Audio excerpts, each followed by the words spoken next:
Yo, what is up guys, and welcome back to another F1 Esports World Championship video. This is round number 6 around Spa-Francorchamps, one of the best tracks in Formula 1.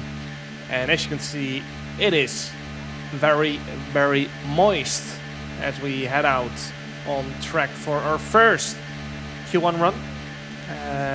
You see some people have set lap times on the full wets. I have not done that. I decided to just wait until the track had dried up enough to go for the inters. And yeah, this is going to be a very long outlap. So let's just discuss the standings while we're waiting. 6 points behind championship leader Ismail Fassi, who is having a great second season in F1 Esports. We are 8 points ahead of Otis Lawrence, his first season in F1 Esports. So I'm feeling a little bit old here. Luckily, Danny Bresnay is keeping me company in P4. He's been in F1 Esports since 2018. Obviously, has been my teammate for 2 years of those. And then Thomas Ronar in P5, a well-known person in F1 Esports. And he is looking to make it tough for us this season, of course, as well as we're halfway through this outlap. So far, Brandon Lee ahead of us, his final season in F1 Esports, while we're talking about people who've been here for a long time. 2 F1 Esports World Championships for him, of course. Hasn't been going the way he wanted, I guess, the past few seasons, and decided, you know what, I'm going to give some other stuff a proper go. He is now going all in on content creation. I'm not sure if he has announced what else he's going to do, but I'll leave that to him. I'm not sure if he wants that out there yet, but he's not just going to be doing content creation. Anyway, let's see what we can pull off here. First run in Q1. We are most likely going to have to go out again at the end of this Q1 session, as the track might dry up. So yeah, just to play it safe, we're going out most likely at the end of this Q1 lap, depending how the track conditions are going to be. Obviously later on in this full qualifying session, it might dry up again. Very rarely it is wet all the way through in a full qualifying session. So let's see what we can do here. Into sector 2 we're going to go. All of our battery is pretty much gone at this point.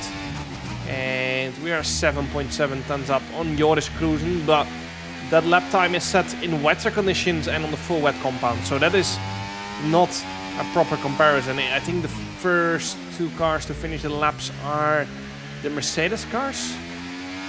If they are only starting the laps now, they're going to be very, very late. However, as you can see there, 154.1, and then Danny Bresnay sits at 52.2. So Istvan did not have a great lap there.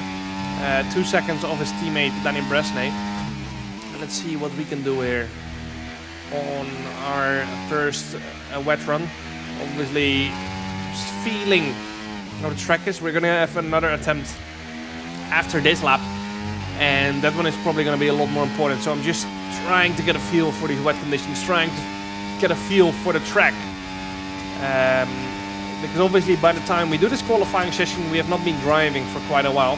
Our teammate Freddie Rasmussen with a 152.0. He won last race, scoring big points for the team. Let's see if we can do the same again. Into the final chicane we're going to go. Trying to get the power down out of the final corner. It's going to be a 152.2, which puts us 1-2 together with our teammate Freddie Rasmussen for a brief second. However, Nicolas Longue goes faster than us, and Thomas Ronar with a 151.717.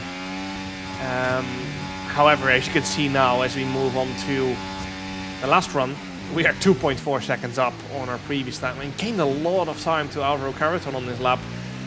And yeah, we are quite easily going to make it through here. It's going to be P6, right behind Istvan Pukki and right ahead of Lucas Blakely. So yeah, Alfie Butcher 2 tenths out of us. We've been a little bit off the pace, but at the same time, you know, there are a lot of corners where you can invalidate. You can see Thomas Runner was P1 by 3 tenths after that first run. And then in the last run here, he was P12, nearly going out in Q1, 3.5 tenths behind P1. So it's really about getting the lap in at the right time. And in Q1, it doesn't matter if you're P1 or P14. You just have to make it through. So been playing a little bit safe and getting into a rhythm, you know. Otis Lawrence P14, Ulas Azilder in P13. I'm not sure who went out in Q1. I'm quite sure Alvaro Corton was one of them. But yeah, I did not scroll down the list at the end of that Q1 session. So yeah, here we go then. Q1. And yeah, we're going to be boxing at the end of this lap. This is our out lap, and you can see we're draining our battery. And the reason for that is because we think it's going to rain again at the very end of this quali session. And that's why, with 5 minutes to go, we're starting our lap here. There's some people in the pits who have not set a lap time yet. This is going to be a very, very interesting quali session. We're only going to get one lap, only one shot at getting this lap in, and the pressure is on. This is the one where it counts. Some people that are still in the pits or still on their in-lap might not get a dry lap in. The track was still drying up at the start of Q2, and yeah, I was confident at this point that if I just got a valid lap in, that we were gonna make it through into Q3 because of the rain that was coming. So into Sector 2 we're gonna go. Kind of not taking that much risk, just staying away from track limits, because if we invalidate this lap, that's quali session done with the rain hitting soon. I even at some point thought the rain was gonna hit in my lap, but considering we're one of the first to set our laps, it wouldn't matter. We would only be one of the few getting a somewhat dry lap in as we head into the final 3 corners of Sector 2. Trying to carry as much speed as possible, pretty much floating across the track. Again, not really on the limit on the exit there as we head into the final sector now. 1.7 seconds up on Nicolas Longe, and that shows how much the track has improved. And what we need now is for the rain to absolutely start coming down as we finish the lap. You can see a lot of people getting out of the way. Otis Lawrence right there slowing down a lot. I think Otis might be on his in-lap actually there, judging on his pace. He would get another lap in, but it will most likely be wet. So his quali is pretty much over. And now the question is, when is the rain gonna hit? I took it quite safe on that lap, as you could see from the onboards. But it might have been the wrong call. You can see both Mercs finishing the laps were down in P10. And unless the rain hits right now, that Ferrari is most likely gonna bump us out of Q2.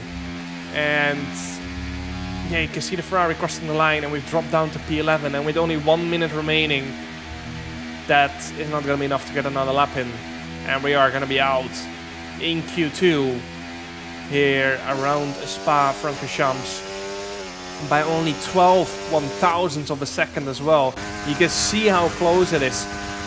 1/10, or not, yeah, 1/10 would have gotten us a P7, 300ths or 400ths would have gotten us P8.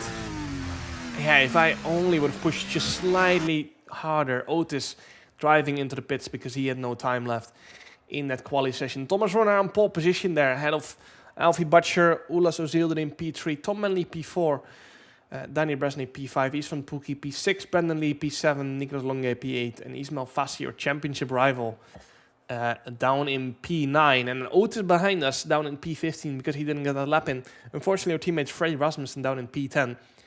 He had the opposite of what we did in Q2. Perhaps took a little bit too much risk in his lap, invalidated, and then it became too wet, you know, later on. So, yeah, that's the tough part about these sessions that are half-half conditions. You need to get the lap in at the right time, not invalidate, because if you invalidate, it's session over. But at the same time, if you don't drive on the limit, then that could see you get knocked out or start down the order. Anyway, onto the race when we go. Alvaro Carreton behind us on the mediums. We're going to be starting on the hards, just like a majority of the grid here. It is going to be lights out, and away we go. Our championship rival, Ismail Fassi, right ahead of us. And we dive into turn 1, going a little bit defensive on Alvaro Carreton, because I did not want him to make it 3 wide into turn 1. Made sure that I covered off the inside completely, and now we've got Joni Tormola down or inside. He backs out of that one wisely. It's not a great corner to go side by side on this game. And yeah, we got Freddie Rasmussen ahead of us right now. Joni Tormola behind us. I just want to make sure I stay ahead of him. And now we managed to get that done. Braking quite early in Lecomp's, but nonetheless, it was the pack getting quite bunched up. So I closed in a lot more than I thought, as Freddie is trying to find his way through around the outside of Ismail Fassi. But yeah, I'm not getting quite far enough alongside right there. Otis was at some point battling Joni Tormola there in Lecomp's, but dropped all the way through again down to P14 or P15, so not sure what happened there. Not important for us. We're trying to make some inroads together with Freddie, or at least Freddie is trying it right now. We're just sitting back waiting for him to get past Ismail Fassi. Easier said than done, of course. In the meantime, we're just going to be saving our tires a little bit, saving our battery in case Freddie does get past, and maybe we can sneak through at that point as well. Lucas Blakely pushing behind Joni Tormola, so I'm just making sure we stay ahead of them. And yeah, that's the opening lap done. Started P11, stayed in P11. With Alvaro Carreton started on the mediums behind us, so we should have technically lost the position, but I think something happened to him at some point. And yeah, as we move on to the end of lap 9, we're still pretty much in the same position, as both Williams cars boxed really early. You can see them heading towards the bus stop chicane right now. They've gone for a huge undercut with Alvaro Carreton boxing for the hards and Ismail Fassi boxing early for the mediums. However, we're going to stay out, and we're going to try and get past Nicolas Longue here on Camel Straight, because he's not getting DRS, and this is a great opportunity to get track position on him. And we both knew this, and that's why we're both going to head past into the comps, P6, P7. That is not actually P6, P7, of course. And now, let's see if we can close in to the car's head. That would be very lovely, so we can basically catch the leading train. And yeah, Freddie 1.3 seconds behind Istvan Pukki. However, Istvan obviously getting some dirty air in this middle section. However, Freddie didn't quite make it, unfortunately, and he decided to box. And now we're not gonna get DRS, sorry, on this lap. However, we got Nicolas Longue behind us now, and I would have loved if we would have swapped a little bit around here on our in-laps. I'm calling it in-laps, but we're obviously staying out a little bit longer. Maybe lap 12, lap 13, lap 14 even. I'm gonna have to wait and see. We got both Mercedes cars once again ahead of us. They're probably gonna score big points again here, because yeah, they are leading the people that have still to box, and I couldn't really close in a lot because yeah, they were both getting slipstreaming, or both getting slipstream from each other, getting DRS, which made it hard to catch back up. End of lap 12, Danny Bresnay into the box. We're staying out for one more lap with Nicolas Longue behind us. And yeah, we are looking once again to go long in that first stint, just like Silverstone. However, we are hoping it plays out a little bit better this time. End of lap 13, recharge a bit of our battery, and now we're going to be boxing for a new set of the mediums. 9 laps to the end. Istvan Pukki staying out together with Barry Bormand, who is 4 seconds behind him. And you can see where Danny Bresnik came out. P18. A decent time in the pits, and the team will be hoping they can get back into action as fast as possible, so they don't lose too much time from this stop. Cheers, Crofty. And yeah, Danny Bresnik came out in P18, which is P12 now, but we were 2.5 seconds behind him. So we got some work to do here, and we're going to be pushing on this outlap, because if Istvan boxes this lap, then we will come out right behind him, and that's great for our race. We're gonna get around a 2.5 second undercut, which means obviously we're gonna close in a lot on Istvan Pukki, but we're gonna be on 1 lap all the tires, which doesn't seem like a lot, but on Spa, that's a huge difference. And if Istvan comes out right ahead of us, then we can just follow him around. And as you can see right there, he comes out exactly right ahead of us. And I was thinking he was maybe straight away gonna go for a move on Joris Cruisen on this straight, but he didn't. You can see he's charging his battery, which confused me a little bit, because he's on so much fresher tires. I thought Otis was gonna go for a move there. But yeah, Istvan decided to stay behind for 1 more lap. And yeah, I think that slowed our progress a little bit in this race, because we're only gonna have 7 laps remaining at the end of this one. And we're both in P12, P13. So, start of lap 16, Istvan goes for the move in turn 1. And I think he's looking to straight away go for a move on Alvaro Carreton, who is on the hards, of course, all their hards. And yeah, his race is pretty much over at this point. And now, up the hill we go. We're gonna turn on the overtake button to try and get past Joris Cruisen and Alvaro Carreton on the Camel Straight, which we are very much going to be able to do so up to P11 we go. And this is where we started. And we got a lot fresher tires than everyone ahead of us, which is very nice. We got Istvan ahead of us on 1 lap fresher tires. We set a purple first sector actually. And yeah, our race is looking great at this point. I think we got slowed down a little bit by the fact that Istvan didn't straight away go for the overtake, but doesn't matter. Not a huge difference for us. 5 laps to go. End of lap 17, because Istvan has gone for the move and is up to P9. We couldn't quite follow him through the traffic as fast, obviously due to that 1 lap tire advantage he had. But we are now 1 point behind, or 1 position behind the points. Let's see if we can straight away go for a move. Only Joni Tormela into the Lecombe section. We're gonna turn on the overtake button and keep it on once we exit this hill. If you keep it on through that section, you just bottom out a lot and you're wasting a little bit of battery. But yeah, into Lecombe we're gonna go. So you can see Joni is flashing. I was thinking he was gonna go defensive for a brief moment, and there Ismail Fassi is with a 3-second penalty that might get removed. But he boxed a long time ago. I think he's on 4 or 5, maybe 6 lap all the tires. It is definitely at least 4. And yeah, we're just gonna have to recharge our battery here in this middle section. You can see Istvan is already in P7, I think so. Maybe even further at, but he has that tire advantage, of course. We cannot really keep up as much with him.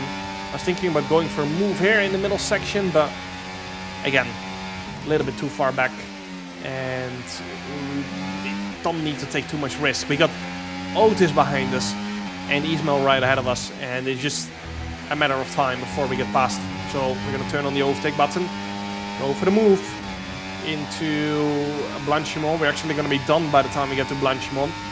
Up to P9 we go. Behind Ulas and Zilderen now. We are a little bit low on battery, so we're gonna have to recharge here over the next lap. Ismail closing in a lot by the time we get to the bus stop. You can see or deploy the green bar was completely done, so we couldn't use anything anymore for that lap.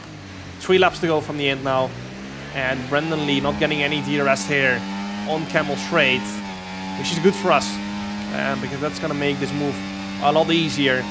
And then we have to close in on all the cars ahead, the leading train, which I think are around 3 seconds ahead. We're gonna find out once we get past Ulas Zilderen. We had 100% battery, and now we're at P7. We got Istvan Pukki battling our teammate Freddie Rasmussen for P5. But yeah, we have to close in 2.5 seconds, as you can see right there. Freddie managed to keep him behind, and due to all the dirty air these cars ahead are getting in this middle section, we're gonna be closing in a lot, but then we're not gonna get DRS on the next lap. Nonetheless, we close in right there, and you can see we are right behind our teammate Istvan Pukki in P5 as we head into this final lap of the race. We got pretty much a full battery here. or almost a full battery by the time we're going to exit T number 1 due to the MGK harvest, of course, 75%. And yeah, I didn't want to waste it all on Camel Straight, so used a little bit on this exit just to make sure we were going to be close. And then maybe we could do something later on in this lap. So again, using a little bit on the exit of our Rouge there. And then I just decided to start recharging again. You can see Freddy pushing hard as we're looking to swap around here because I've got a full battery and a lot more deploy left for this lap due to the fact I turned my battery off on Camel Straight.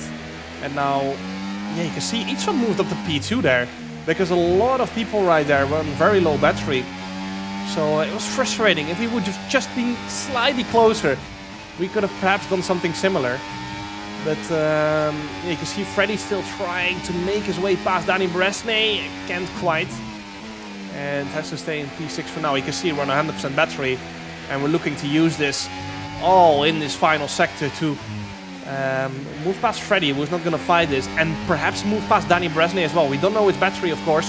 Had to turn off the battery for a brief moment due to the dirty air. But now we're going to turn it on again and go for a move on Danny Bresnay into the bus stop. Had to turn it off again for a brief moment there. We move past Freddy Rasmussen and now we go around the outside in the final braking zone. Can we pull it off? We just can't quite, unfortunately. Nice one. Very lovely drive. On to the next one. And we're going to have to settle for P6 there. 8 points. And again, a little bit of a disappointing race. I felt like there was more in there. Alfie Butcher winning the race. But with Ismail Fassi down in P17 and Otis down in P9, for the first time since December 2021, over 3 years ago, nearly 3.5 years ago, we are leading the F1 Esports World Championship again, as you can see right there. Once again, Mercedes extend their advantage to 49 points, which means even if me and Freddy get a 1-2 finish and Mercedes doesn't score any points, we will still be behind. We will still be 6 points behind. So we got a huge mountain to climb over the next 6 rounds if we want to bring this team championship to us. Drivers' championship looking a little bit better, of course. But yeah, Mercedes just keeps finishing with both cars in the top 5. It's making it very, very difficult. So yeah, we're leading the Drivers' Championship. Alfie Butcher suddenly in P3 after that win. It's so incredibly close. Top 6 covered by 9 points in the Drivers' Championship. And yeah, Otis is only 5 points behind Thomas again. So this is not over. It's just getting started. 6 rounds to go. Still 162 points to be scored. So yeah, this championship is only getting started. 6 more rounds to go. Let's see what happens.